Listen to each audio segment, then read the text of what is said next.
Hello जी, नमस्कार everyone. कैसे हैं सारे बच्चे? मानव कार्य की हमारी शुरू हो चुकी है, जिसमें हम प्रीवियस ईयर क्वेश्चंस प्लस कुछ इंपॉर्टेंट क्वेश्चंस भी प्रैक्टिस कर रहे हैं। अच्छा, एक चीज़ जो अब तक हमने इतने सारे चैप्टर्स किए हैं, तो आपको एक चीज़ दिमाग में क्लियर हो जानी चाहिए कि अगर आप प्रीवियस ईयर क्वेश्चंस करते हैं तो कहीं ना कहीं घूम फिर के क्वेश्चन रिपीट होते हैं। अब आप कहेंगे madam exactly same question repeat होते हैं, तो आई वुड से कि नहीं, सेम क्वेश्चन रिपीट नहीं होते हैं। लेकिन हाँ, जिस कंसेप्ट से पहले के सालों में क्वेश्चन पूछा गया है, लगभग उसी कंसेप्ट से क्वेश्चन आपके रिपीट होते हैं। तो कंसेप्ट आपका सेम रहता है ना। इसीलिए बेटा प्रीवियस ईयर क्वेश्चन करना बहुत जरूरी होता है, क्योंकि अगर हम एक ही कंसेप्ट के 10 क्वेश्चन कर लेते तो कहीं ना कहीं वो कंसेप्ट जिसको नहीं क्लियर होता है ना, वो 10 क्वेश्चन करने पर उसका वो कंसेप्ट भी क्लियर हो जाता है, जिससे कि अगर इस साल या आने वाले सालों में अगर उस कंसेप्ट से वापस से क्वेश्चन आता है तो आपको कोई परेशानी नहीं होगी। तो प्रीवियस ईयर क्वेश्चन बेटा जरूर करने चाहिए।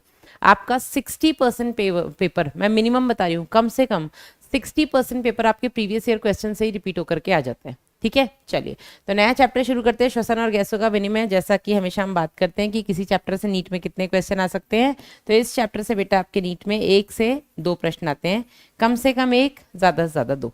चलिए तो शुरू करते हैं। पहला क्वेश्चन आपकी स्क्रीन के ऊपर ऑल इंडिया पीएमटी 2006 में पूछा गया था। अब आप कहेंगे मैम आप तो कहते 2013 से पहले के क्वेश्चंस प्रैक्टिस मत करो। बिल्कुल मत करना, है ना। ये जोखिम आप खुद मत उठाना, हमें उठा लेने दो, क्योंकि हमने बेटा उससे पहले के केवल वही क्वेश्चन रखे हैं जो कि आपके एनसीईआरटी पर आधारित हैं। आज की डेट में एनसीईआरटी पर जो सिलेबस है उस पे जो बेस्ड आपके क्वेश्चन है वो हमने रखे हैं। बाकी बस कुछ नहीं, प्रैक्टिस हो जाती है और तो क्या। ठीक है, चलिए तो हमारी देह कोशिकाओं के भीतर बनी कार्बन डाइऑक्साइड का अधिकांश भाग फेफड़ों तक किस रूप में ले जाया जाता है। इस कंसेप्ट से बेटा आपका नीट में इतनी बार क्वेश्चन पूछा गया है कि आपको ये बिल्कुल दिमाग में बैठ जाना चाहिए कि कार्बन डाइऑक्साइड का परिवहन जो होता है वो 3 तरीके से होता है। सबसे पहले होता है बाइकार्बोनेट के रूप में। ठीक है, सबसे पहला होता है HCO3 निगेटिव के रूप में, जिसको हम बोलते हैं बाइकार्बोनेट के रूप में।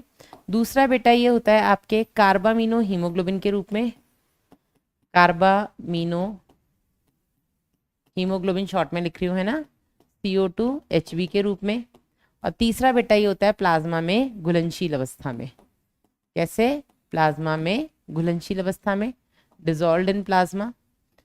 तो इनका आपको परसेंटेज पता होना चाहिए कि 70% तो बेटा ये बाइकार्बोनेट आयन के रूप में होता है, लगभग 23 से 25% ये आपका कार्बामिनो हीमोग्लोबिन के रूप में होता है, जबकि आपका मात्र 7% ये प्लाज्मा में घुलनशील अवस्था में परिवहन होता है।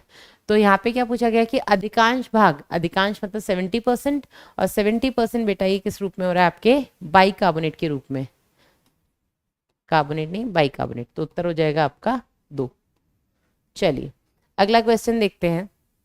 निम्नलिखित को बढ़ते आयतन के क्रम में लगाएं। बढ़ते आयतन मतलब पहले कम, फिर उससे ज्यादा, फिर उससे ज्यादा, ऐसे आपको क्रम में लगाना है।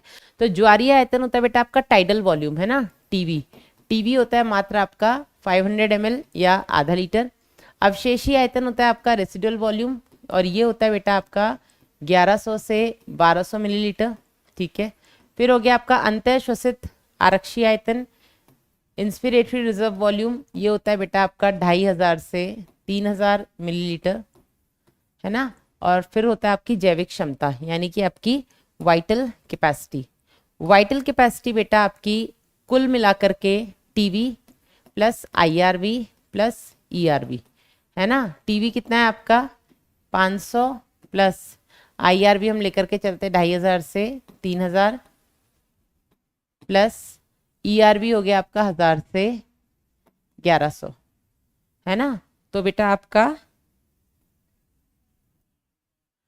वाइटल कैपेसिटी कितनी हो जाएगी 500, 3000, 4000, 4000 से लेकर के ये हो सकती है 3, 3.5, 4.5, 4600। ठीक है, तो ये हो गया बेटा आपके इन चारों के कितना कितना वॉल्यूम होता है, आप साथ में लिख लीजिएगा। तो आप कम से ज्यादा की तरफ चलो, तो जैसा है बेटा वैसे ही होगा। टीवी सबसे कम है ना, तो ए सबसे कम है। ठीक है, उससे ज्यादा है बी, उससे ज्यादा है सी, उससे ज्यादा डी। लो पहला ही विकल्प सही आ गया, है ना, ADCB AC नहीं। सबसे कम हमें क्या बढ़ते क्रम में लगाना है ना, तो बढ़ता क्रम तो ठीक है, ABCD उत्तर हो जाएगा आपका बेटा पहला। बाद में कंफ्यूज हो उससे पहले कि आप समय निकाल करके पहले ही आप इनकी वैल्यूज लिख लीजिएगा। नेक्स्ट, हमारे फेफड़े की जैविक क्षमता क्या होती है। जैविक क्षमता होगी बेटा आपकी वाइटल कैपेसिटी, अभी हमने पीछे डिस्कस किया था। वाइटल कैपेसिटी आपके ज्वारीय आयतन यानी कि टीवी, अंतः श्वसन आरक्षित आयतन और निश्वसन या उच्च श्वसन आरक्षित आयतन, इन तीनों का क्रम होता है या इन तीनों का मेल होता है। तो फेफड़े की जैविक क्षमता क्या होगी?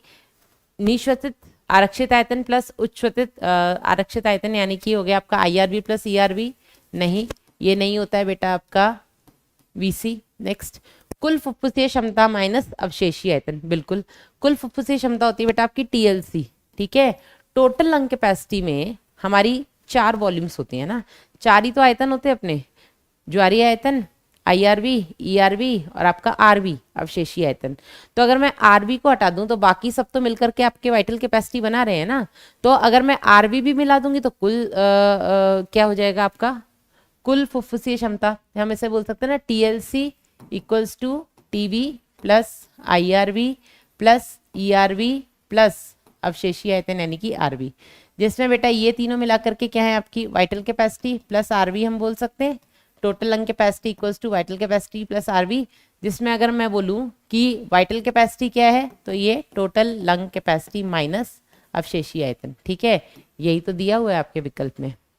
निश्वसित आरक्षित आयतन प्लस ज्वारीय आयतन नहीं, कुल फुफ्फुसीय क्षमता में से अगर हम ईआरबी हटा दे नहीं, तो आपका उत्तर हो जाएगा बेटा 2। चलिए, अगला क्वेश्चन है आपका, मानव में आरबीसी के विषय में क्या सही है?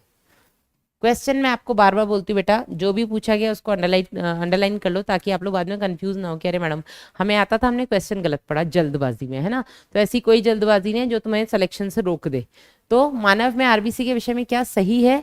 यह कार्बन डाइऑक्साइड का बिल्कुल वहन नहीं करते, गलत। 97% कार्बन डाइऑक्साइड का वहन बेटा आरबीसी के, सॉरी कार्बन डाइऑक्साइड ना, 23% कार्बन डाइऑक्साइड का जो आपका वहन होता है वो आरबीसी के अंदर उपस्थित हीमोग्लोबिन के साथ जुड़ के, और 70% बेटा आरबीसी के अंदर बाइकार्बोनेट बनता है जो कि प्लाज्मा में जाता है और सोडियम बाइकार्बोनेट के रूप में परिवहित होता है। तो ये गलत हो गया। ये कार्बन डाइऑक्साइड के लगभग 20 से 25% भाग का वहन करते हैं। ठीक है, ये 99.5% कार्बन डाइऑक्साइड का परिवहन बिल्कुल नहीं करते हैं। ये केवल 80% ऑक्सीजन का परिवहन करते हैं। नहीं बेटा, ये 97% ऑक्सीजन का परिवहन करते हैं तथा परिवहन रक्त प्लाज्मा में घुली दशा में होता है। गलत। तो आपका सही हो जाएगा बेटा 2, और इसका उत्तर मैं पहले ही लिख चुकी हूँ। नेक्स्ट, नीचे दिए गए आंकड़ों में एक सामान्य वयस्क मानव की 4 श्वसन क्षमताएं तथा दिए हुए 4 श्वसन आयतनों को सुमेलित करिए। चलिए, तो अवशेषीय आयतन बेटा 1100 से 1200 होता है, तो ये हो जाएगा आपका ए का 3, तो ए का हो गया 1200, ये हो गया ए आपका 1200। जैविक क्षमता बेटा तीनों का सम हो जाएगा आपका, है ना, ERV plus RV, sorry ERV plus TV plus IRV. तो ये हमने पीछे भी निकाला था, लगभग आपका 4500 ml, तो बी हो जाएगा आपका 4500 मिलीलीटर। अंतः श्वसन आरक्षित सुरक्षित आयतन होता है बेटा आपका 2500 से 3000, तो इसको हम ए मान सकते हैं 2500 से 3000। और अंतः श्वसन क्षमता इंस्पिरेटरी कैपेसिटी होती है बेटा आपकी ज्वारीय आयतन प्लस अंतः श्वसन सुरक्षित आयतन, है ना। तो 2500 से 3000 को अगर हम 500 से ऐड कर दे तो 3000 से 3500 हो जाएगा, तो ये हो जाएगा आपका 3500।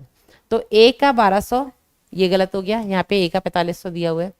बी का 2500, बी का 4500 ये भी गलत हो जाएगा बेटा। यहाँ सी में 1200, सी में 1200 गलत है, सी का 1200 नहीं है। डी का 3500 बिल्कुल सही है, और ए का 1200 बिल्कुल सही है। ठीक है, तो उत्तर हो गया आपका 4। पहले ही लिख लो ताकि बेटा बार बार कंफ्यूज ना होना पड़े। ठीक है, चलिए अगला क्वेश्चन है आपका, नीचे दिए जा रहे चित्र में मानव फेफड़े का एक छोटा सा भाग दिखाया गया है बेटा, ये उसका कूपिकीय भाग है जिसमें गैसों का विनिमय होता है। ठीक है, ये कूपिका हो गई और यहाँ आपकी रक्तवाहिनी हो गई, इन दोनों के बीच में बेटा गैसों का विनिमय होता है। ये हो गई आपकी कूपिका और ये हो गई आपकी रक्तवाहिनी, जिन दोनों के बीच में गैसों का विनिमय होता है। ठीक है, ऑक्सीजन अंदर जाएगी, कार्बन डाइऑक्साइड बाहर आएगी। ठीक है, तो इन विकल्पों में से किस एक में भाग ABCD को सही पहचाना गया है तथा उनके मुख्य कार्य को सही मिलाया गया है। ठीक है, तो सी है आपकी धमनी केशिका, सी है बेटा जो कूपिका की तरफ रक्त लेकर के आ रही है बेटा, और जो कूपिका की तरफ रक्त लेकर के आती है वो आपकी होती है धमनी कोशिका। पल्मोनरी आर्टरी आती है ना आपके हृदय से, फुफ्फुसीय धमनी लेकर के आती है। ठीक है, और ऑक्सीजन को ऊतकों में पहुंचाती है, लेकिन बेटा ये ऑक्सीजन को ऊतक में नहीं पहुंचाती है ना, ये कार्बन डाइऑक्साइड वाला रक्त लेकर के आती है कूपिका तक। ठीक है, तो ये गलत हो गया। ए है आपकी कूपिकीय गुहा, बिल्कुल सही है, ए है आपकी कूपिकीय गुहा, श्वसन गैसों के विनिमय का मुख्य स्थान। हाँ ठीक है, गैसों का विनिमय बेटा मेन आपकी कुपिका में होता है, ठीक है। डी हो गई आपकी केशिका भित्ति, डी हो गई भित्ति, इसमें से ऑक्सीजन तथा कार्बन डाइऑक्साइड का विनिमय होता है। तो डी बेटा अगर आप देखें तो ये वास्तव में केशिका भित्ति ना दिख करके ये आपकी कुपिका भित्ति हो गई, ये आपकी केशिका भित्ति हो गई, इन दोनों के बीच का खाली स्थान है, ठीक है। और बी हो गई आपकी लाल रक्त कोशिकाएं, ठीक है, जहाँ पे मुख्यतः कार्बन डाइऑक्साइड का परिवहन होता है। नहीं बेटा, ये ऑक्सीजन और कार्बन डाइऑक्साइड दोनों का परिवहन करती है ना, तो इसमें सही विकल्प हो जाएगा आपका ए, सॉरी ये सेकंड जो कि ए बता रहा है, तो इसका सही विकल्प हो जाएगा आपका सेकंड, ठीक है। चलिए आगे, दो दोस्त एक ही मेज पर बैठे साथ में खाना खा रहे थे, उनमें से एक को कुछ खाना निगलते समय अचानक से धसका लग गया, मतलब ठसका लगना भी बोलते हैं, धसका जो भी बोलते हैं ना, ठीक है, लग गया। हाँ, यह धसका लगना किस भाग के अनुचित गति करने के कारण होगा? तो आपको पता है बेटा, ये आपकी ग्रसिका है, ग्रसनी है ना, ये आपकी ग्रसिका है जिसको हम आहार नाल का भाग बोलते हैं, ईसोफेगस, ठीक है। इस ग्रसिका में इस ओपनिंग को हम बोलते हैं गलेट, क्या बोलते हैं बेटा इसको हम? गलेट। वहीं बेटा आगे की तरफ आपकी ये श्वसनी है जिसको हम बोलते हैं ट्रैकिया, और इस ट्रैकिया की जो ओपनिंग है बेटा इसको हम बोलते हैं ग्लॉटिस या ग्लॉटिस, ठीक है। इसके ऊपर होता है बेटा एपीग्लॉटिस जिसको हम बोलते हैं घाटी ढक्कन, है ना, ये हो गया आपका एपीग्लॉटिस, ठीक है। एपीग्लॉटिस खुलता है और भोजन यहाँ, सॉरी वायु यहाँ जाती है। श्वसनी में क्या जाती है बेटा? श्वसनी में जाती है आपकी वायु, वहीं बेटा ग्रसिका में जाता है आपका भोजन, ठीक है। तो जब हम भोजन को निगलते हैं उस टाइम पर भोजन आपकी ग्रसिका में जाए और वायु आपकी श्वसनी में जाए, भोजन आपकी श्वसनी में ना चला जाए इसलिए घाटी ढक्कन बंद हो जाता है, ग्लॉटिस को कवर कर लेता है। लेकिन अगर हम खाना खाते खाते बात करते हैं तो बात करते समय वायु बाहर आती है, खाना हम अंदर निगल रहे हैं, वायु बाहर आ रही है, तो बेटा उस टाइम पे घाटी ढक्कन खुला हुआ है ना, हटा हुआ है, मतलब आपका जो ग्लॉटिस है वो खुला हुआ है। तो इसका मतलब क्या था कि वो जिसको धसका लगा है वो खाना खाते खाते बात कर रहा था, ठीक है। तो उसका एपीग्लॉटिस हटा हुआ था, तो खाना उसकी ग्रहणी के बदले, ग्रसिका के बदले या ग्रसिका के साथ साथ थोड़ा सा भाग उसका कहाँ चला गया? श्वसनी में चला गया, जिसकी वजह से बॉडी का डिफेंस मैकेनिज्म चालू हुआ, वो श्वसनी से उस खाने को बाहर निकालने के लिए एकदम से खांसना शुरू कर देती है। तो किस भाग की अनुचित गति हुई होगी बेटा? एपीग्लॉटिस की अनुचित गति हुई है, ना डायफ्राम की, ना गर्दन की, ना जीभ की। उत्तर हो जाएगा आपका एक। अगला, शरीर के ऊतकों से निकली अधिकांश कार्बन डाइऑक्साइड रक्त के भीतर किस रूप में मौजूद हुआ करती है? तो बेटा ये अभी 2011 का क्वेश्चन है, 2006 से हमने शुरू किया था, ठीक है। तो यहाँ तक तीसरी बार ये क्वेश्चन पूछा जा रहा है, तो समझ लो कि रिपीटिशन की लिमिट या रिपीटिशन की जो प्रोबेबिलिटी है वो कितनी ज़्यादा है, ठीक है, संभावना कितनी ज़्यादा है। तो अधिकांश कार्बन डाइऑक्साइड बेटा हमने देखा था 70% जो होती है वो बाइकार्बोनेट आयन के रूप में परिवहन करती है। तो आरबीसी कार्बा हीमोग्लोबिन के बीच में बिल्कुल नहीं। रक्त प्लाज्मा तथा आरबीसी में बाइकार्बोनेट के रूप में, ठीक है, रक्त प्लाज्मा भी जाती है ना, आरबीसी के अंदर बाइकार्बोनेट बनता है तो वो बाहर भी तो चला जाता है रक्त प्लाज्मा में, बदले में क्लोराइड अंदर आ जाता है ना। रक्त प्लाज्मा में मुक्त कार्बन डाइऑक्साइड के रूप में 70% कार्बामिनो हीमोग्लोबिन के तथा 30% बाइकार्बोनेट के रूप में। गलत, 70% बाइकार्बोनेट और लगभग 23%, नॉट 30, 23% बाइकार्बोनेट के रूप में। तो इसका उत्तर हो जाएगा बेटा आपका 2। चलिए आगे बढ़ते हैं। मानवों में श्वसन के संबंध में निम्नलिखित में से कौन सा एक कथन सत्य है? सच क्या है? पत्थर को तोड़ने और घिसने के उद्योगों में काम करने वाले श्रमिकों को फेफड़ा रेशा का रोग हो सकता है। बिल्कुल सही बात है ना। इसको हम ऑक्यूपेशनल डिसऑर्डर्स भी बोल सकते हैं कि उनके ऑक्यूपेशन, उनके कार्य से संबंधित उनको ये रोग हुआ है। तो वो लोग जो पत्थर घिसते हैं उसके छोटे छोटे कण बेटा सांस के साथ उनके श्वसन तंत्र में जाते हैं, जिसकी वजह से बेटा अंदर फाइब्रोसिस हो जाती है, रेशम बन जाते हैं, ठीक है। आगे लगभग 90%, आपको क्या देखना है? सही देखना है ना, ठीक है। लगभग 90% कार्बन डाइऑक्साइड का परिवहन हीमोग्लोबिन द्वारा कार्बामिनो हीमोग्लोबिन के रूप में होता है। नहीं, 23% होता है। सिगरेट के धूम्रपान से श्वसनिकाओं में शोथ पैदा होता है। नहीं बेटा, सिगरेट के धूम्रपान से एम्फाइसीमा होता है, जिसमें उसकी जो गैसों के विनिमय की जो क्षेत्रफल है वो कम हो जाता है। श्वसनिकाओं में शोथ होता है आपके अस्थमा में, दमा के रोग में, ठीक है। मस्तिष्क में पॉन्स क्षेत्र में स्थित निमोटैक्सिक केंद्र से निकलने वाले तंत्रिकीय संकेतों से अंतः श्वसन की अवधि घट सकती है, बढ़ती नहीं है, घटती है ना। तो ये भी गलत हो गया, सही उत्तर हो गया आपका पहला। अगला देखते हैं। दिए गए चित्र में मानव श्वसन तंत्र का एक आरेखीय दृश्य दर्शाया गया है जिसमें 4 नामांकन ए, बी, सी और डी दिए गए हैं। अंक की सही पहचान के साथ साथ उसके प्रमुख कार्य और अथवा विशिष्ट के विशिष्टता के विकल्प को चुनिए। चलो भैया चुन लेते हैं। तो डी फेफड़ों का निचला सिरा है। भैया डी फेफड़ों का निचला सिरा नहीं है, डी आपका डायफ्राम है जो कि एक पेशीय संरचना है।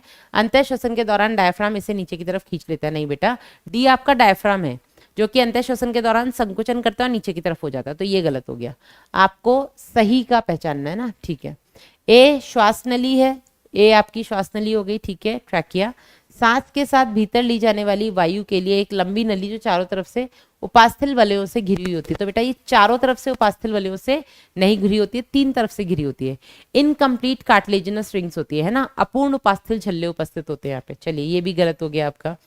बी फुफ्फुस आवरण, फुफ्फुस आवरण है ये बी। ठीक है, प्लूरा जिसको हम बोलते हैं, पसलियों को दोनों तरफ से घेरने वाली झिल्ली ताकि रगड़ से बचाने के लिए गद्दी प्रदान कर सकते हो। तो बेटा पसलियों को नहीं झेड़ती, पसलियों के दोनों तरफ नहीं उपस्थित होती, ये आपके पसली और आपके जो फेफड़े हैं उनके बीच में उपस्थित होती है। और इसकी दो परत होती है, एक पसली की तरफ और एक फेफड़ों की तरफ, जिसके बीच में एक द्रव्य भरा हुआ होता है जिसको हम प्लूरल द्रव्य बोलते हैं। और ये दोनों जो आपकी झिल्लियां हैं, प्लूरल झिल्लियां, उनको बेटा आपस में रगड़ने से बचाती हैं। ठीक है, घर्षण कम करती हैं। सी आपकी कुपिकाएं हैं, बिल्कुल भैया कुपिकाएं हैं, जो कि गैसों के विनिमय के लिए पतली भित्ति वाली संवहनी रचनाएं हैं। बिल्कुल सही है, तो उत्तर हो जाएगा इसका 4। चलिए आगे बढ़ते हैं। रक्त द्वारा अवशोषित कार्बन डाइऑक्साइड का लगभग 70% भाग का फेफड़ों तक परिवहन, चौथी बार रिपीट हो रहा है ये क्वेश्चन, देख रहे हो इसकी संभावना, बाइकार्बोनेट आयन के रूप में। ठीक है, गैसों में अणुओं की घुली हुई अवस्था में ये बेटा होता है आपका, प्लाज्मा में घुली हुई अवस्था में 7%, आरबीसी से बंधन करके, आरबीसी के अंदर हीमोग्लोबिन से बंधन करके कार्बामिनो हीमोग्लोबिन बनाते हैं जो कि 23% जाते हैं। उत्तर हो जाएगा इसका 1। आगे बढ़ते हैं। जब आप अपनी सांस रोकते हैं तब रुधिर में निम्नलिखित में से कौन सा गैस विनिमय आपको फिर से सांस लेने के लिए प्रेरित करता है? तो बेटा इसमें हमने बताया था कि आपके पास एक कंडीशन है कि या तो भूखे रह लो या जहर खा लो।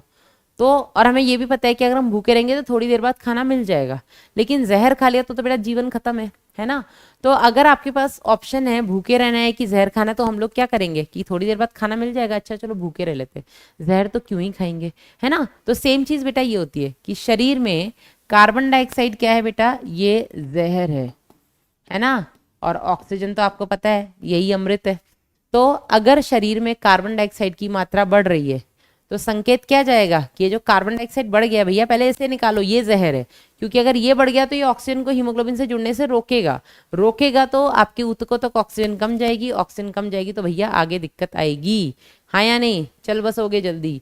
तो कार्बन डाइऑक्साइड का बढ़ना शरीर के अंदर वो ज्यादा नुकसानदायक है, ऑक्सीजन का कम होना कोई दिक्कत नहीं है, कम है उसको हम बाद में बढ़ा लेंगे, लेकिन जो बढ़ा हुआ है अगर उसको कम नहीं किया तो वो पूरे शरीर में ऑक्सीजन को नहीं बढ़ने देगा, है ना। तो कार्बन डाइऑक्साइड की सांद्रता का बढ़ जाना, कार्बन डाइऑक्साइड सांद्रता में गिरावट, कार्बन डाइऑक्साइड का बढ़ना और ऑक्सीजन में गिरावट नहीं, ऑक्सीजन में गिरावट नहीं। उत्तर हो जाएगा बेटा जहर का बढ़ना।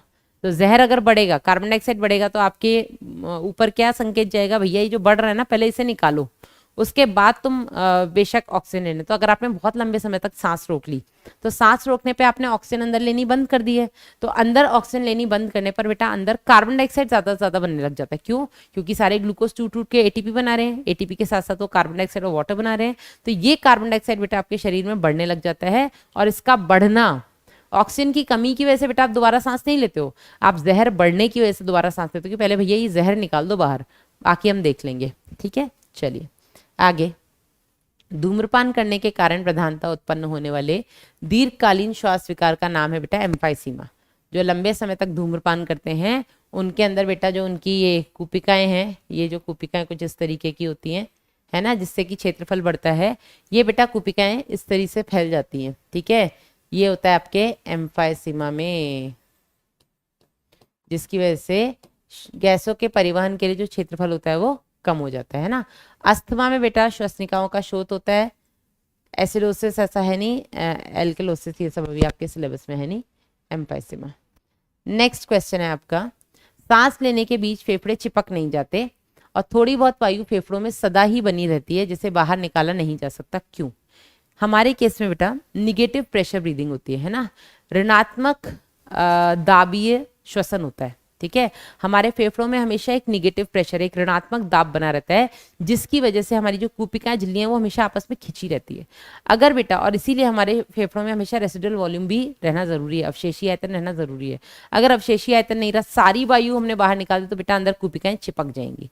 ठीक है, वो ना चिपके इसके लिए बेटा निगेटिव प्रेशर हमारे फेफड़ों में अंदर कूपिकाओं में बना हुआ है, जिसकी वजह से हम अगर सब कुछ निकाल दें बाहर तो भी एक अवशेषी आयतन का बना रहना बहुत जरूरी है। हम सारी की सारी वायु बाहर नहीं निकाल सकते। तो धनात्मक अंतःफुफ्फुसीय दाब होती है बेटा, धनात्मक अंतःफुफ्फुसीय दाब होती है मेंढक में। पॉजिटिव प्रेशर ब्रीदिंग करते हैं मेंढक, हम नहीं करते। फेफड़ों के भीतर की दाब वायुमंडल की दाब से अधिक होती है, नहीं बेटा, अंदर दाब कम होता है, बाहर ज्यादा होता है, तभी तो हम वायु को बाहर से अंदर लेते हैं।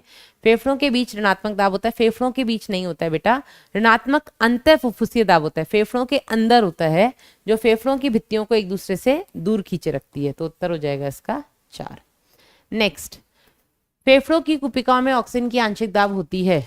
ये रही बेटा फेफड़ों की कुपिका, इसमें ऑक्सीजन का आंशिक दाब कितना है 104 और कार्बन डाइऑक्साइड का आंशिक दाब कितना है 40।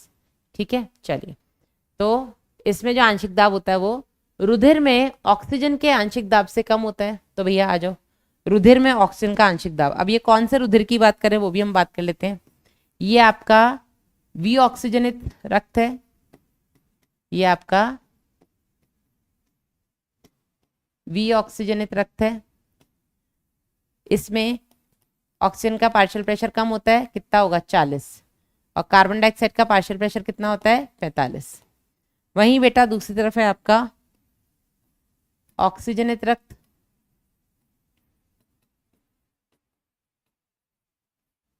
इसमें ऑक्सीजन का पार्शियल प्रेशर होता है 95 और कार्बन डाइऑक्साइड का पार्शियल प्रेशर होता है 40, है ना। तो अब देख लो कि कूपिकाओं में ऑक्सीजन का आंशिक दाब रुधिर में ऑक्सीजन के आंशिक दाब से कम होता है। तो भैया ऑक्सीजन का आंशिक दाब कूपिका में 104 है, रुधिर में चाहे आप ऑक्सीजनेट देख लो चाहे वी ऑक्सीजनेट देख लो, दोनों में ही कम है। तो ऑक्सीजन में, रुधिर में ऑक्सीजन के आंशिक दाब से कम नहीं होता है, ज्यादा होता है। कार्बन डाइऑक्साइड के आंशिक दाब से कम, फेफड़ों की कूपिकाओं में ऑक्सीजन का आंशिक दाब कार्बन डाइऑक्साइड के आंशिक दाब से कम होता है। तो बेटा ये भी गलत हो गया, क्योंकि कार्बन डाइऑक्साइड से ज्यादा है। रुधिर में ऑक्सीजन के आंशिक दाब के बराबर, बराबर भी नहीं है, ज्यादा है। रुधिर में ऑक्सीजन के आंशिक दाब से अधिक, बिल्कुल सही है। उत्तर हो जाएगा आपका 4। पहले ही ना लिख लिया करो ताकि कंफ्यूजन का स्टेट ही ना रहे, है ना, क्योंकि यही छोटे छोटे कंफ्यूजन बेटा आपको निगेटिव मार्किंग करवाते हैं और उसी से हमें बचना है। नेक्स्ट, फेफड़े हवा से भरे हुए कोश कूपिकाओं के बने होते हैं। ठीक है, बलपूर्वक निश्वसन के बाद भी किस कारण से पूर्णतः ये नहीं सिकुड़ते। तो हम कितना भी बलपूर्वक निश्वसन कर दें, हमने टीबी निकाल दिया, ज्वारीय आयतन 500, उसके अंदर ने बलपूर्वक 1000 से 1100 और निकाल दिया, ईआरवी, है ना, निश्वसन या अंत उच्च श्वसन सुरक्षित आयतन भी निकाल दिया, फिर भी बेटा ये कभी नहीं चिपकेंगे, क्योंकि अंदर अवशेषी आयतन 1100 से 1200 ml अभी भी बचा हुआ है।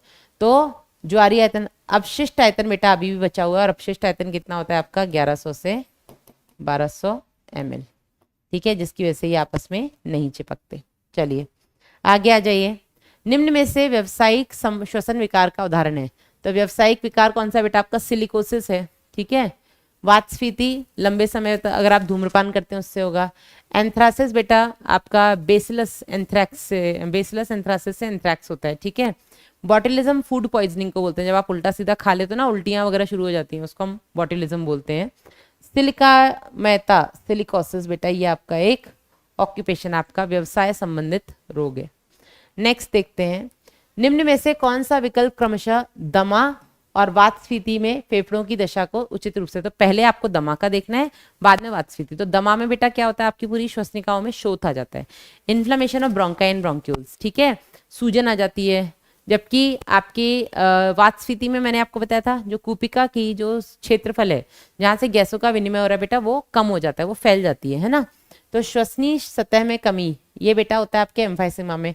हमें पहले दमा का देखना है, श्वसनिका में शोथ। सही है, लेकिन उल्टा है। ठीक है, श्वसनिका में शोथ दमा में होता है, श्वसनीय सतह में कमी आपके वातस्फीति में होती है। अधिकता तो किसी में ही नहीं होती है, संख्या में अधिकता नहीं होती। तो उत्तर हो जाएगा आपका 2। चलिए अगला क्वेश्चन देखते हैं। स्तंभ 1 और 2 में दी गई जो भी हैं उनको मिलान करो।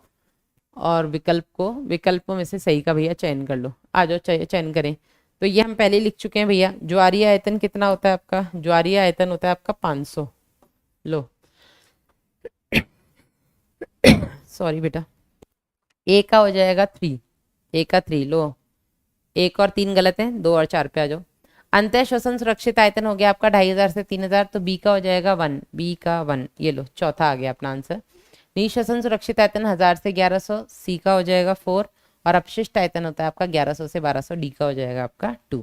मैंने कहा नहीं था, बार बार क्वेश्चन रिपीट होते हैं, और आयतन और क्षमताओं से तो क्वेश्चन जरूर आता है। ये मैंने जब पढ़ाया था तब भी मैंने आपको बताया था 1 शॉट में। एक व्यायामी के ज्वारीय आयतन एवं निःश्वसन सुरक्षित आयतन क्रमशः 500 ml। तो टीवी है उसका बेटा 500 ml, व्यायामी जो कि एक्सरसाइज कर रहे हैं, ठीक है। और उसका ईआरवी निःश्वसन सुरक्षित आयतन कितना है बेटा? उसका 1000 ml। और अपशिष्ट आयतन कितना है बेटा? उसका आरवी है 1200 ml। तो निःश्वसन क्षमता कितनी होगी, एक्सपिरेटरी कैपेसिटी कितनी होगी बेटा उसकी? टीवी प्लस ईआरवी, है ना। तो ये हो गया बेटा 500 प्लस 1000, तो ये हो जाएगा 1500। लो, अब आप कहेंगे मैडम फिर यहाँ पे अपशिष्ट आयतन का हमने क्यों नहीं कुछ किया बेटा? ये आपको कंफ्यूज करने के लिए है ना। जो चीज दी हुई है सबको प्लस माइनस करो, जरूरी नहीं है। यदि एक व्यक्ति का हृदय निकास, ये ना आपके अगले वाले चैप्टर से आ गया है, इसको हम यहाँ डिस्कस नहीं करते हैं, ठीक है। कर लेते हैं, चलो नहीं करते यार, ये अभी छोड़ देते हैं, ठीक है। इसका आंसर ये होगा अपना, ये 2019 में ये क्वेश्चन मैं हर क्लास में प्रैक्टिस कराती हूँ आपका। परिसंचरण वाले अध्याय से है, ठीक है, सर्कुलेशन अध्याय से है। इसको फिलहाल हम छोड़ते हैं, ठीक है। इसमें फॉर्मूला लगेगा cardiac output equals two stroke volume into heart rate. इसको हम छोड़ रहे हैं, इसको हम अगले चैप्टर में करेंगे। नेक्स्ट, वायु द्वारा उत्पन्न एलर्जन एवं प्रदूषकों के कारण नगरीय सीनों में काफी व्यक्ति श्वसनीय विकार जो घरघराहट उत्पन्न करते हैं से पीड़ित हैं, क्योंकि, ठीक है। तो जब हम बात करते हैं बेटा एलर्जन की, एलर्जन मतलब जिनसे एलर्जी होती है, तो बेटा दमा हमारा एक एलर्जन है, ठीक है। अस्थमा एक एलर्जिक कंडीशन है। अस्थमा हर किसी को नहीं होता। 4 लोग जा रहे थे, चारों ने क्या किया, धूल उड़ी तो चारों की नाक में गई, लेकिन एक को अस्थमा था तो वो ऐसे उसको दिक्कत हो गई सांस लेने में, बाकियों को कुछ नहीं हुआ, है ना। तो उसको एलर्जी थी डस्ट के पार्टिकल्स से, इसलिए उसको बेटा ये सब हुआ। तो अस्थमा में होता क्या है, यहाँ पे रेशेदार ऊतकों का प्रोलिफरेशन होता है, बिल्कुल नहीं होता है बेटा। न्यूमोसाइट के द्वारा पष्ट संक्रियक के स्रावन में कमी आती है, बिल्कुल नहीं आती है। नासिका गुहा में श्लेष्मा अस्तर की मामूली वृद्धि होती है, नहीं होती है। श्वसनीय एवं श्वसनिकाओं का इन्फ्लेमेशन या शोथ हो जाता है, क्योंकि यहाँ पर बेटा बात हो रही है किसकी, यहाँ पर बात हो रही है दमा की। दमा, अस्थमा बेटा जो है आपका वो एक एलर्जिक कंडीशन है, और अस्थमा में क्या होता है, श्वसनीय और श्वसनिकाओं का शोथ हो जाता है, इन्फ्लेमेशन, उसमें सूजन आ जाती है। उत्तर हो जाएगा आपका 4। ऑक्सीजन के परिवहन के संदर्भ में गलत कथन को चुनिए। किसके? ऑक्सीजन के परिवहन के संबंध में गलत को चुनिए। आ जाओ। कार्बन डाइऑक्साइड का आंशिक दाब हीमोग्लोबिन से बंधने वाली ऑक्सीजन में बाधा डाल सकता है, डाल सकता है, सही बात है, ठीक है। वायु कूपिका में हाइड्रोजन की उच्च सांद्रता, वायु कूपिका में अगर हाइड्रोजन आयन बढ़ा हुआ है, मतलब यहाँ पे कार्बन डाइऑक्साइड का पार्शियल प्रेशर भी बढ़ा हुआ है, ठीक है, क्योंकि कार्बन डाइऑक्साइड बढ़ेगा तभी तो रक्त अम्लीय होगा, तभी तो हाइड्रोजन आयन बढ़ेगा, ठीक है। ऑक्सी हीमोग्लोबिन बनने में सहायक होता है, बिल्कुल नहीं बेटा। अगर हाइड्रोजन आयन बढ़ रहा है मतलब कार्बन डाइऑक्साइड बढ़ रहा है, कार्बन डाइऑक्साइड बढ़ रहा है मतलब वो हाइड्रोजन आयन भी जाके हीमोग्लोबिन से जुड़ेगा, कार्बन डाइऑक्साइड भी जाके हीमोग्लोबिन से जुड़ेगा, तो वो ऑक्सीजन के जुड़ने में सहायक नहीं होते, ऑक्सीजन को जुड़ने में बाधक होते हैं। गलत पहचानना है ना, ठीक है। वायु कूपिका में कम कार्बन डाइऑक्साइड का आंशिक दाब ऑक्सी हीमोग्लोबिन बनने में सहायक होता है, बिल्कुल सही बात है। यहाँ पे ऑक्सीजन कार्बन डाइऑक्साइड का आंशिक दाब कितना है, 40 ही तो है। ऑक्सीजन का कितना है, 104 है। क्योंकि यहाँ पे कार्बन डाइऑक्साइड का आंशिक दाब कम है, इसी वजह से बेटा यहाँ पे ऑक्सी हीमोग्लोबिन आसानी से, यानी कि ऑक्सीजन हीमोग्लोबिन से आसानी से जुड़ जाता है। ऑक्सीजन की हीमोग्लोबिन से बंधता मुख्यतः ऑक्सीजन के आंशिक दाब पर निर्भर करती है, बिल्कुल निर्भर करती है। ऑक्सीजन हीमोग्लोबिन से जुड़ेगा या नहीं, ये ऑक्सीजन पर निर्भर करता है, ठीक है। लेकिन जो हम मतलब जो अपना नियंत्रण होता है ना, श्वसन का जो रिदम है कि हम कितनी बार ब्रीदिंग करेंगे कैसे, उसका बेटा नियंत्रण जो हो रहा है उसमें ऑक्सीजन के आंशिक दाब का जो रोल है वो ऑलमोस्ट ना के बराबर है ना। वहां पे कार्बन डाइऑक्साइड और हाइड्रोजन आयन का रोल है, लेकिन ऑक्सीजन हीमोग्लोबिन से जुड़ेगा, कितना जुड़ेगा, इसमें ऑक्सीजन का ही आंशिक दाब का मुख्य रोल है, ठीक है। तो 2 बेटा इसमें गलत हो गया। अगला, अंतः श्वसन के दौरान होने वाली घटनाओं का चयन करो। तो अंतः श्वसन में बेटा क्या होता है, सबसे पहले तो आपका जो डायफ्राम जो डोम शेप है वो संकुचन होता है उसमें, चपटा हो जाता है, ठीक है। आपकी एंटेरोपोस्टीरियर एक्सिस का डायमीटर बढ़ जाता है। फिर आपकी जो बाह्य अंतःपरशुक पेशियां, उनमें संकुचन होता है। आपका जो रिब केज है, पसली पिंजर, अस्थि पिंजर, वो बाहर और ऊपर की तरफ आ जाता है, ठीक है। जिसके चलते अंदर का जो ओवरऑल वॉल्यूम है, आयतन बढ़ जाता है, जिसकी वजह से अंदर वायु का उपस्थित दाब कम हो जाता है और हम बाहर से वायु को अंदर ले लेते हैं, ठीक है। चलो, तो क्या होता है बेटा, डायफ्राम का संकुचन होता है, ठीक है। बाह्य अंतःपरशुक पेशियों का संकुचन होता है, ठीक है। फुफ्फुस का आयतन कम होता है, आयतन बेटा ज्यादा होता है, दाब कम होता है, ठीक है। दाब का बढ़ना, दाब कम होता है। तो सही घटनाएं क्या है आपका, ए और बी, ए और बी, ये लो चौथा, ठीक है। चलिए अगला क्वेश्चन है आपका, कूपिकाओं में ऑक्सीजन एवं कार्बन डाइऑक्साइड का आंशिक दाब कितना होता है। तो ये हम डिस्कस कर चुके हैं, 159। ये होता है बेटा आपके वातावरण में, ठीक है। वातावरण में ऑक्सीजन का आंशिक दाब होता है 159 और कार्बन डाइऑक्साइड का होता है 0.3। कूपिका में 104 और 40, ठीक है। ऑक्सीजन का 40, CO2 का 45। ये बेटा ऑक्सीजन का 40 और CO2 का 45, ये होता है आपके वी ऑक्सीजनित रक्त में।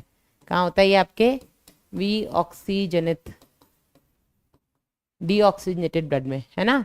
और ये हो गया आपका ऑक्सीजनित रक्त में, जो आपका ऑक्सीजनेटेड ब्लड है।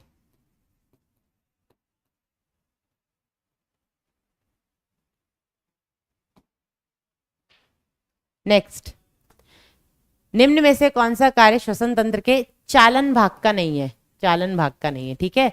दो भाग होते हैं श्वसन तंत्र के, एक हो गया चालन भाग, एक हो गया विनिमय भाग। तो चालन भाग से केवल वायु आती है, विनिमय या श्वसन भाग जो होता है वहां पे गैसों का विनिमय होता है, ठीक है।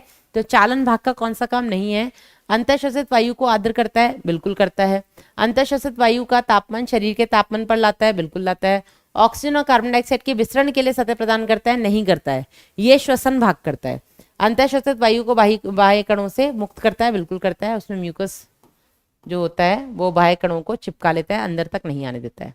मनुष्य में सामान्य शरीर क्रियात्मक स्थिति में प्रत्येक 100 ml ऑक्सीजन रक्त ऊतक में केवल 5 ml ऑक्सीजन ही डिलीवर करता है। लेकिन एक्सरसाइज की कंडीशन में ऑक्सीजन की डिमांड बढ़ जाती है, एनर्जी ज्यादा बनती है। उस टाइम पर बेटा वो 20 ml, कितना 100 ml में, 100 ml रक्त में जो 20 ml ऑक्सीजन है, उसमें से लगभग 15 ml ऑक्सीजन तक बाहर निकल जाती है ऊतकों में।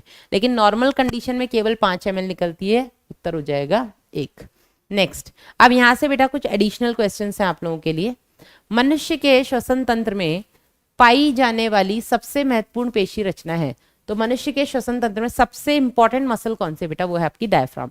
क्योंकि सबसे पहले अगर हम अंतः श्वसन करें तो भी बेटा डायफ्राम का संकुचन सबसे पहले होता है, फिर बाकी पेशियों का संकुचन होता है।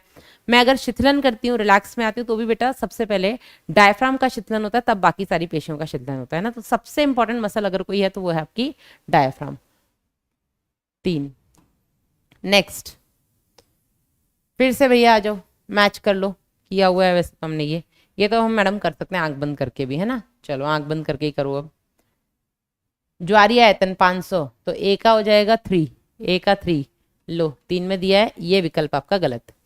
अंतः श्वसन आरक्षित आयतन 2500 से 3000, बी का हो जाएगा 1, बी का हो जाएगा, लो उत्तर आ गया आपका सेकंड, ठीक है।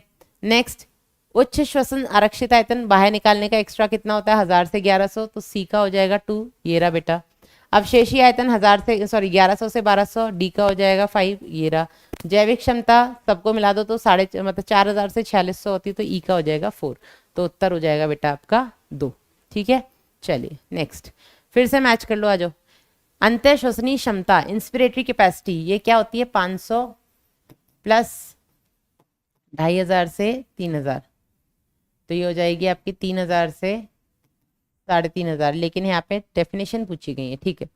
तो सामान्य उच्च श्वसन के पश्चात कुल वायु जिससे एक व्यक्ति अंतः श्वसन, सामान्य उच्च श्वसन के पश्चात, अच्छा नॉर्मली आपने बाहर निकाल दिया, उसके बाद आप कितनी वायु अंदर ले सकते हो, ठीक है।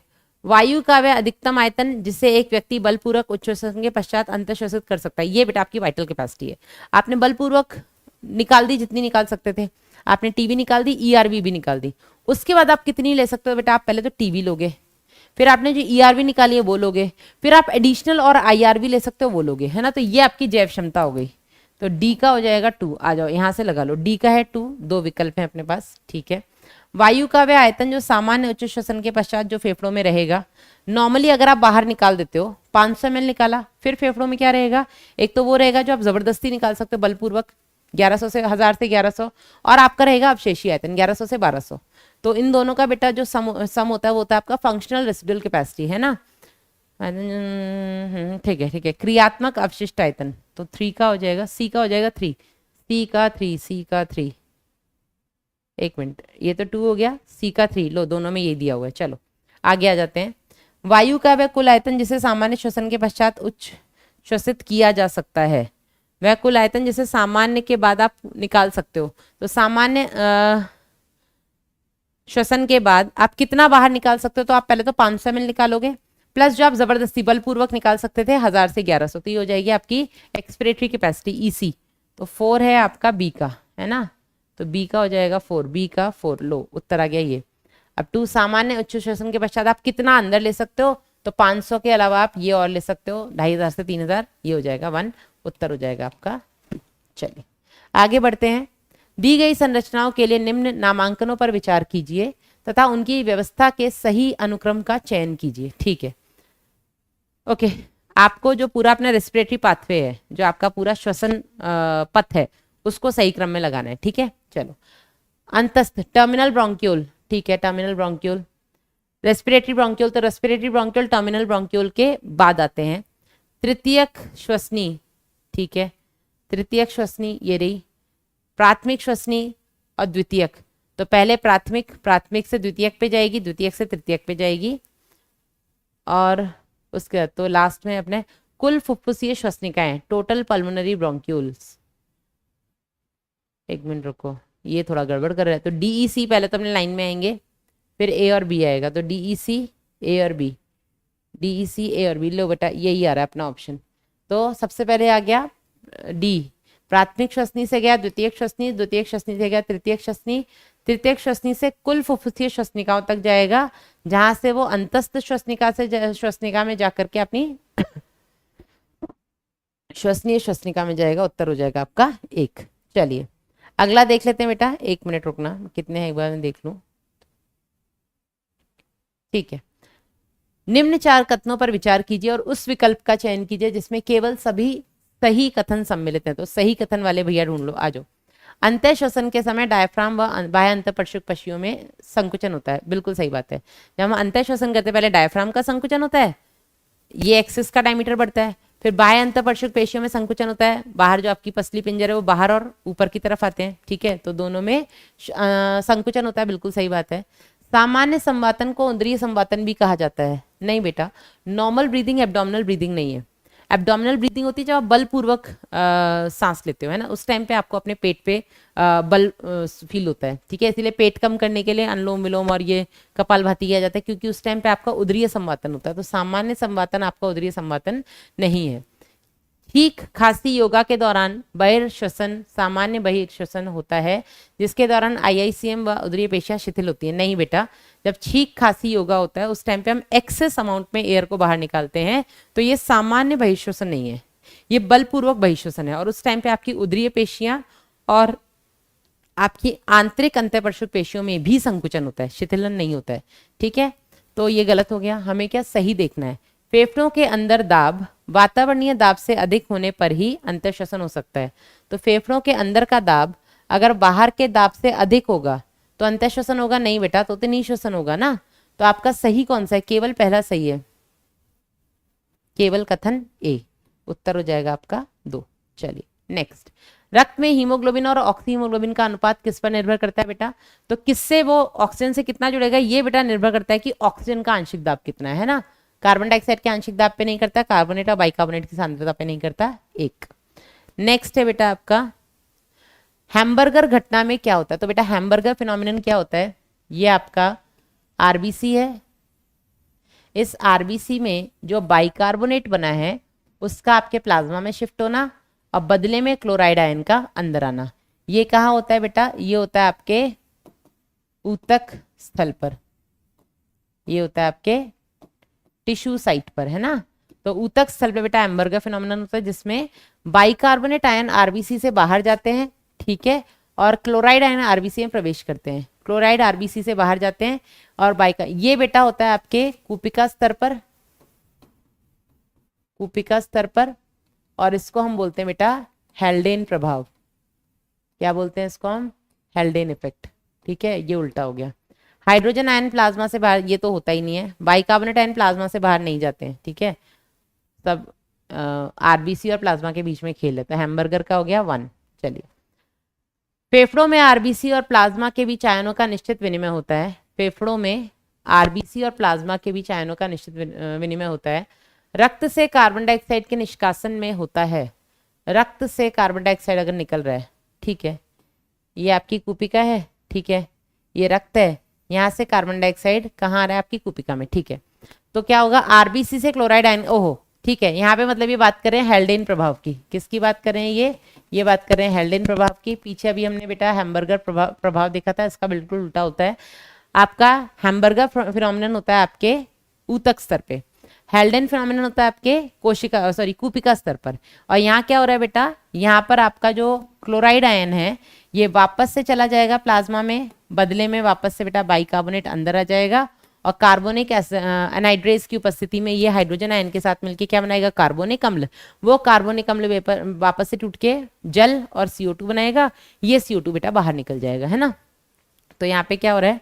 आरबीसी से क्लोराइड आयनों का बहिर्गमन नहीं, आरबीसी से क्लोराइड आयन का, हाँ बिल्कुल सही बात है, आरबीसी से क्लोराइड आयन बाहर निकल रहा है, आरबीसी में क्लोराइड आयन का अंदर नहीं। ये तो बेटा वहाँ पे ऊतक स्तर पे हो रहा है। प्लाज्मा में बाइकार्बोनेट आयन का अंतर्गमन, प्लाज्मा में बाइकार्बोनेट का अंतर्गमन नहीं, प्लाज्मा से आरबीसी में अंतर्गमन हो रहा है, आरबीसी से बाइकार्बोनेट आयनों का बहिर्गमन, आरबीसी से नहीं। तो उत्तर हो जाएगा बेटा आपका ए। पहले ही लिख लिया करो जो पूछा जा रहा है, तो आपका विकल्प कभी भी गलत नहीं होगा। और वहीं ढूंढते रहोगे तो बेटा लिख के ले लो, हमेशा ही गलत होगा।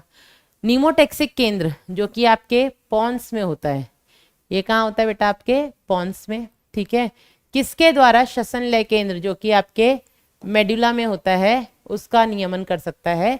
तो बेटा जब भी आपके रक्त में CO2 की सांद्रता बढ़ती है या आपके हाइड्रोजन आयन के कंसंट्रेशन बढ़ता है, उस समय पर बेटा आपका न्यूमोटैक्सिक केंद्र और बाकी जितने भी केंद्र हैं, आपका रसायन संवेदी केंद्र हो गया जो कि मेडुला में होता है, और बाकी जो आपकी arch of aorta carotid artery में जो केंद्र है वो सारे के सारे एक्टिव हो जाते हैं। और वो क्या बोलते हैं? सबको मैसेज देते हैं आपके श्वसन लय केंद्र को कि भैया कार्बन डाइऑक्साइड बढ़ रहा है, हाइड्रोजन आयन बढ़ रहा है, इनको निकालो। तो उसको निकालने के लिए न्यूमोटैक्सिक केंद्र क्या करता है? ये अंतः श्वसन का जो समय है उसको कम करता है, निःश्वसन का समय बढ़ाता है कि निकाल दो पहले जहर, ऑक्सीजन तो बाद में भी ले लेंगे, है ना। तो ये अंतः श्वसन की अवधि को घटाता है, बिल्कुल है, अंतः श्वसन की अवधि को बढ़ाता नहीं है, उच्च श्वसन की अवधि को पहले बढ़ाकर नहीं घटाता है, केवल उच्च श्वसन की अवधि को नहीं बढ़ाता है। उत्तर हो जाएगा आपका ए। लास्ट क्वेश्चन है बेटा, निम्न में से कौन सा आयतन जैविक क्षमता से सम्मिलित नहीं किया जाता? तो जैविक क्षमता हो गया आपका वाइटल कैपेसिटी, इसमें आपका हो गया TV plus IRV plus ERV, है ना। इसमें आपका अपशिष्ट आयतन नहीं आता, यानी आपका RV नहीं आता। उत्तर हो जाएगा आपका 4, ठीक है। तो हमने प्रीवियस ईयर क्वेश्चन देखे तो आपको एक चीज तो समझ में आ गई, घूम फिर के उसी कंसेप्ट से, लिमिटेड कंसेप्ट है जहाँ से क्वेश्चन पूछा जाता है। तो आपको बेटा PYQ जरूर करने हैं, बाकी आप जितना प्रैक्टिस कर लो उतना कम है, ठीक है। ध्यान रखना अपना, बाय बाय।